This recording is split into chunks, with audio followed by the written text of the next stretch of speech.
Hey everybody, welcome to my channel, The Mondesir Critique. I'm Pascal, and today I'm going to be reviewing Venom, The Last Dance, which stars Tom Hardy, Chiwetel Ejiofor, Peggy Lou, Juno Temple, and many more. This trilogy of superhero movies was never a favorite of mine. I often found the films to be quite forgettable, though entertaining in the moment. And unfortunately, this third installment is just the same as the other two. I appreciated that it attempted to expand this story beyond a lonely man bonding with his parasite, but there was nothing really special about this movie. It's really a paint-by-numbers superhero comic book film that has a whole bunch of nondescript characters in it, and it's just truly not special. The word that comes to mind while I was watching this movie and thinking about it is uninspiring, unfortunately. As always with these superhero movies, Venom starts with an evil villain whose face we don't see, asking an alien henchman from Venom's universe to search for a codex that will allow him to continue his goal of destroying all planets for some reason. I don't know. Of course, this codex is inside Venom and by extension Eddie, so this alien is hot on their tail. Also, Eddie is being accused of killing a police officer from a previous film, so the government is also after him. And there is a lab director played by Juno that is compassionate to the plight of those who have this parasite attachment and calls for careful management of the invasion, but of course she's battling a harsh US military rep played by Chiwetel that wants to just blow everything up and kill. Without spoiling anything, this movie does correctly go the only way it can go naturally and bring in other aliens and other universes to show that there is something beyond this unlikely duo. I thought the first Venom movie was all right. You know, it shows Eddie Brock with encountering Venom and him dealing with his new roommates. It laid the groundwork for this comic book story and what was to come. And I remember feeling pretty annoyed by the second movie because I felt like while it had new villains, it was the same premise as the first.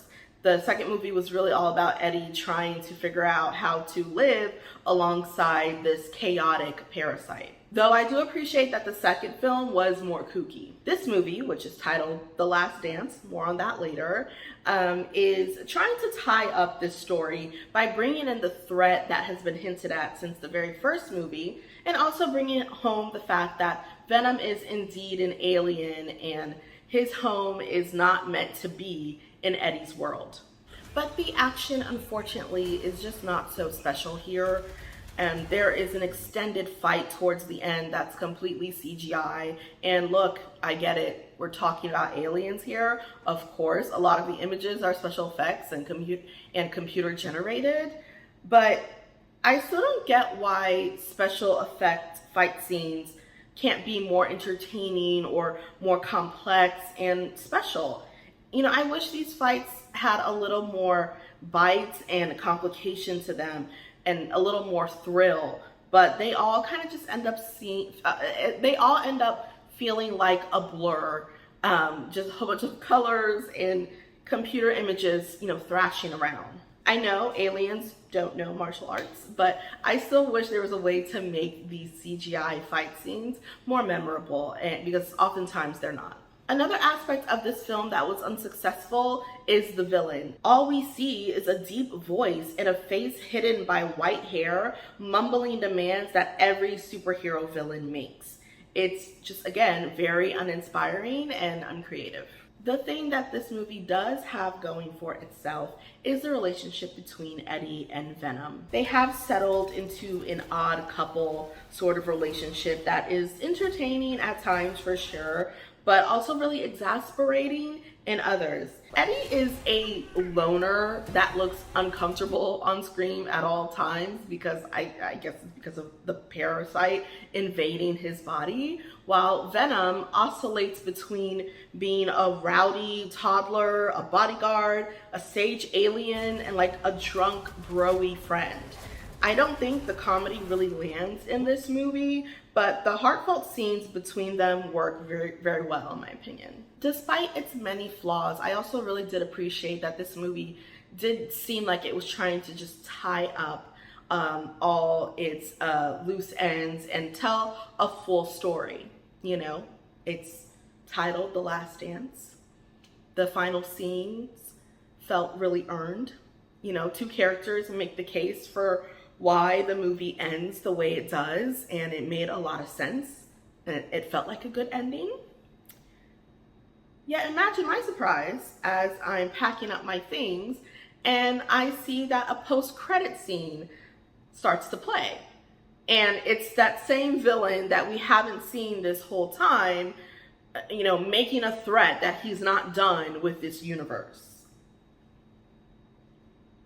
The movie is called Venom: The Last Dance. What do you mean there's more to come? It really, why? You said the story was ending.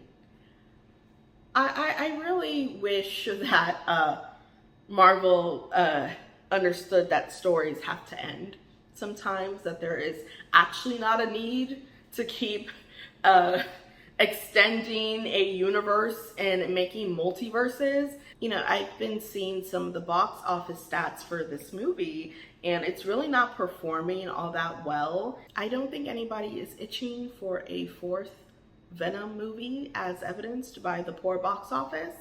And it's confusing to me why Marvel is pushing this, or Sony, whoever is pushing for more of this content when you've named the most recent movie The Last Dance. This movie is definitely skippable. I don't recommend it at all, and I think you should do something else with your hard-earned money. And that is the Mondazir Critique. Thanks so much for watching. Please like and subscribe, and I will see you guys later.